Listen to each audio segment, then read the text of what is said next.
Satu lagi, porsi pembiayaan perbankan terhadap sektor maritim termasuk bidang kelautan dan perikanan di Indonesia masih cukup rendah, padahal potensi sektor industri maritim terus berkembang. Potensi produksi perikanan Indonesia adalah yang terbesar di dunia, atau hampir 65 juta ton per tahun. Sayangnya baru sekitar 23% yang bisa tergarap. Rendahnya dukungan perbankan menjadi faktor minimnya pengelolaan hasil perikanan. Ketua Otoritas Jasa Keuangan Mulyaman Haddad memaparkan, berdasarkan laporan industri perbankan per September 2014, jumlah kredit kemaritiman sebesar 67 triliun rupiah atau sekitar 1,85% dari total kredit perbankan. Untuk itu OJK akan mendorong industri perbankan terlibat aktif pembiayaan nelayan dan industri maritim.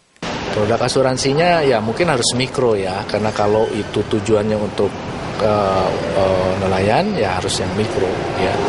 Tadi Bu Menteri menyinggung juga kalau ada bencana besar seperti tsunami, biasanya kan nelayan tinggal di pantai-pantai itu. Nah ini juga memang bagian dari rencana kita untuk melaunching memperkenalkan lebih banyak program kredit mikronya itu. Ya, jadi bencana, sakit, melahirkan, demam berdarah, macam-macam lagi itu nanti kita buat asuransi yang kecil-kecil. Selama ini lembaga keuangan formal menganggap segmen nelayan sangat berisiko tinggi dibandingkan petani atau sektor UKM. Hal ini terkait rendahnya tingkat pemulihan akibat bencana alam. Padahal menurut Menteri Kelautan dan Perikanan Susi Pujiastuti, potensi industri kelautan mampu bangkit dan memaksimalkan kinerjanya.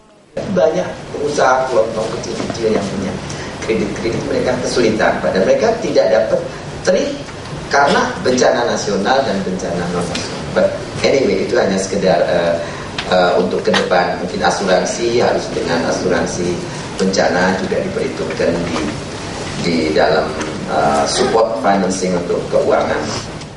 Susi meyakinkan pelaku perbankan untuk menggali peluang industri maritim di dalam negeri. Sebab dari sisi pendapatan, sektor perikanan jauh lebih rendah dibandingkan potensi wilayah perairan di Indonesia. Anggia Kusumawardaya, Yanuar Ahmadsyah, Berita 1, Jakarta.